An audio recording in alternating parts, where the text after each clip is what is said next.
The main thing on the Senate's to-do list this week is drugs. Yeah, well, what I'm actually talking about is that the Senate is trying to tackle a major drug epidemic. And today we're gonna tell you what they're proposing and how you can weigh in. First, a little background.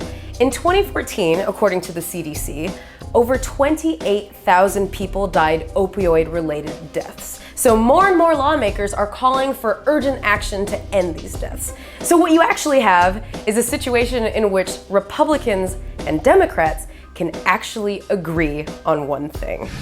Please clap. Even the 2016 presidential candidates are campaigning on finding a way to end opioid abuse.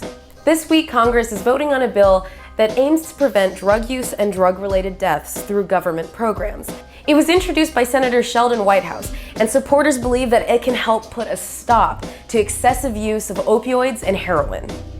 Also, just a quick note in case you didn't know, prescription opioids are medications used for pain relief. Now this includes medications like Vicodin, OxyContin, and Demerol. Now, heroin is lumped in here because it's considered an opiate, and an opiate is a naturally derived opioid. So because of how many people are addicted to and overdosing on these drugs, Senator Whitehouse has said enough is enough. His bill requests funding for prevention and education efforts, as well as building support in local communities for recovering youth.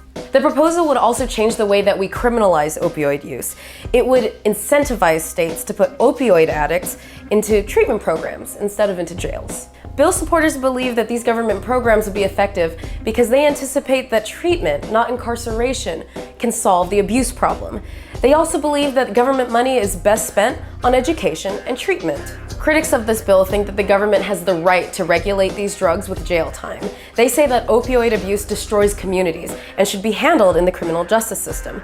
They also say that taxpayer dollars would be better spent cracking down on drug trafficking instead.